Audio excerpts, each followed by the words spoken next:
Hello students, today we are going to revise chapter number 9, app development of computer. First of all, we will discuss the difference between Android apps and iOS apps. So Android apps are built or developed with the Java coding language and the Android software development kit. The speciality of such apps are they run on any operating system. We need an IDE called Eclipse for creating Android apps. Now, what is IDE? IDE is a software that is providing facility to the computer programmers for developing that particular software. So the IDE for Android apps is known as Eclipse. If we talk about iOS apps, iOS platform apps are built for iPhone and iPad. And to develop such an app, we need to use objective coding language and the Cocoa framework. We also need a IDE, that is integrated development environment, which is called Xcode. Both Android and iOS, they have respective IDE. Eclipse is used for Android apps and Xcode is used for iOS apps. Next, working of apps. So mobile apps, when they are created, they are tested within the environment. Once created, they are tested. Then only after perfection, only it is given to the users. So for that, there is emulator. Emulator is used. So what is emulator? So emulator, it provides an inexpensive way to test mobile applications on mobile phones. That is, even if we don't have a proper mobile phone, with the help of emulator, you can check your code on that. So it will allow us to check the code in an inexpensive way. And whenever we are creating an app, user interface, that is UI, is also very essential. How the app will appear, what are its screen inputs, how does it function, how does it move from one screen to everything. All this comes under UI, user interface. Next, we have to learn about App Store.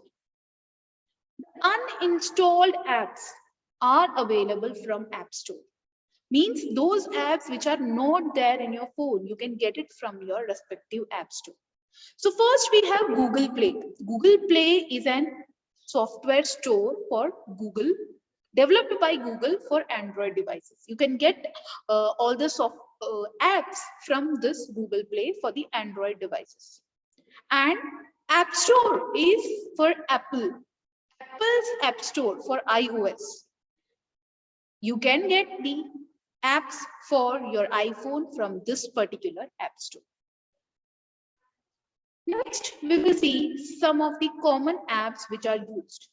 First, we have WhatsApp. Like you all know that it's a chat application and it is very popular around the world. You need not take an extra mobile plan for using WhatsApp. You can have a proper internet plan for that. And with the help of that, you can use WhatsApp both for national and international calls. WhatsApp is also used not just for chatting, but also for video calls and for sending photographs, files, etc. Next, we have Facebook.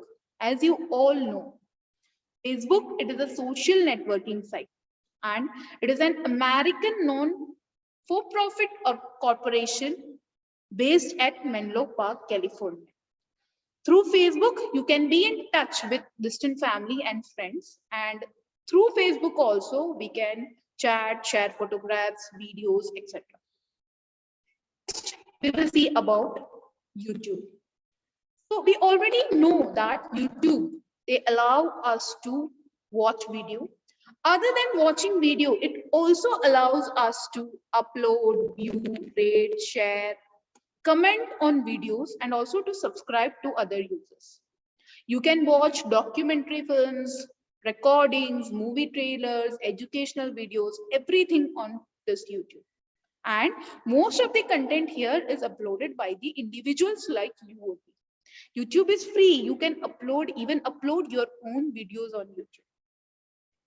Next common app which we are going to discuss is search, Google search. One of the most useful app for you, as you can search for many things on Google. It's a search engine. Okay. And how does it work? It works on the basis of, or it hunt text in publicly accessible documents which are offered by various web servers. It is handling more than 1 billion searches each day.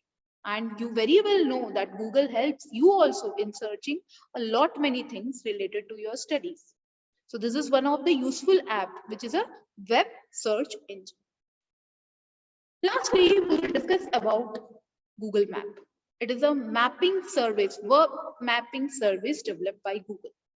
So we already know what is the use of Google Maps. We use it for finding the path from one point to another. Other than that, it also offers satellite imagery, street maps, 360-degree panoramic views, real-time traffic conditions, etc. So this is one of the apps. This app helps us a lot when we have to travel through an unknown path. So after discussing some of the common apps, next we will discuss about types of app. So we have three different types of app, that is native apps, hybrid apps, and web apps. So how are they different? Let us see, first of all, native apps. So native apps are those apps which are developed for a single mobile operating system. Or they are native, means they will work on a particular platform only. For example, if an app is built for iOS, then it will work for iOS only. Or if you are making an app for Android, then Android phone only that app will work. So such kind of apps which are built for a single platform, they are known as native apps. Now next you have hybrid apps. Hybrid apps, they are built by using multi-platform web technologies. They are also called hybrid apps because they are mainly website application disguised in a native wrapper. Website, but also a native. Hybrid multi-platform apps. Such apps are very fast and relatively easy to develop, and that is a main advantage of such kind of apps. And it also has the advantage, that is, it ensures low cost maintenance and smooth update. Single code base, that is for all platforms, single code base is there, and so it is having a low cost maintenance and smooth updates. Finally, we will discuss about the web apps. That is, these apps are software applications that behave in a fashion similar to native apps.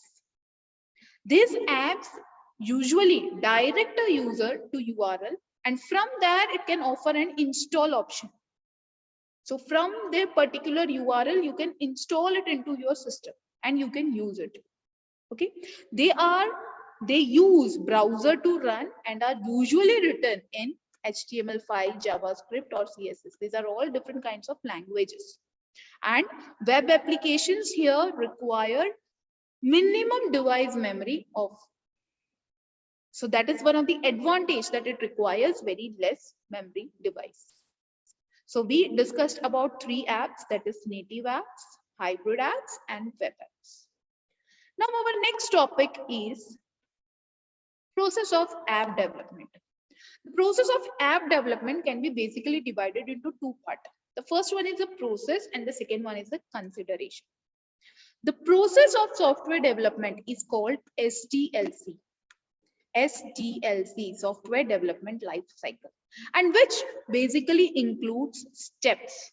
the one which we are going to discuss in detail in the next part, that is steps: inception, design, development, stabilization, deployment, and maintenance. And the next part is consideration. That is, while building the app, what all things you are taking into consideration.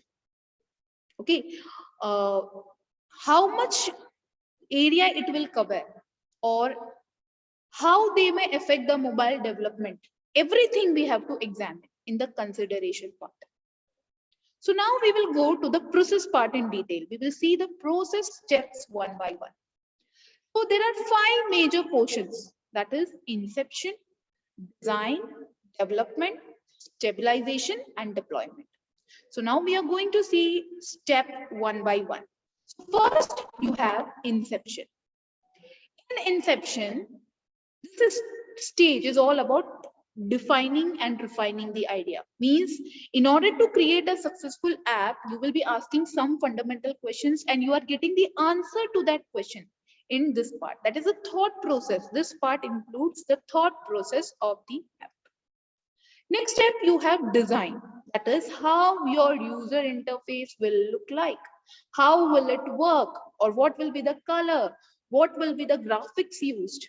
So all this designing work is done in this part.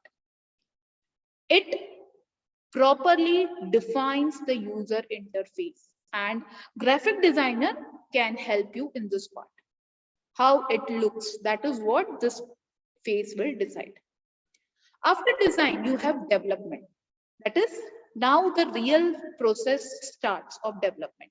But we cannot say that only in this phase development has started. Right from the inception, right when from the point you are thinking, from there the development of the app starts. Slowly, first you will create a prototype, that is a small model, and after that you will keep on doing improvement in the product, and development phase will go on. Many kinds of assumption also help in understanding that what our app may look like at the end. Finally, next step is stabilization. It is a process of working out the bugs in your app. That is, if your app is having any problem, find out the problematic area in your app and clarify it. Okay, for example, the app crashes when I click this button. So that part also is checked here, not just the errors, but also functionality, performance is also checked. And it is never too late to begin testing an application. It is not that only after the complete development we are testing. As soon as a part is over, we can test. And if any major issue is found, we can also immediately change it. So that is stabilization, working out the bugs in your app. And the last step will be deployment. Deployment means once the application is ready, it has been stabilized. Now it is the time to put it on the web. There are many different options for putting it on the web which are available. Depending on your app, you can choose your option and you can put it on the web. That is deployment. So I hope this video helped you to revise chapter number 9. Thank you.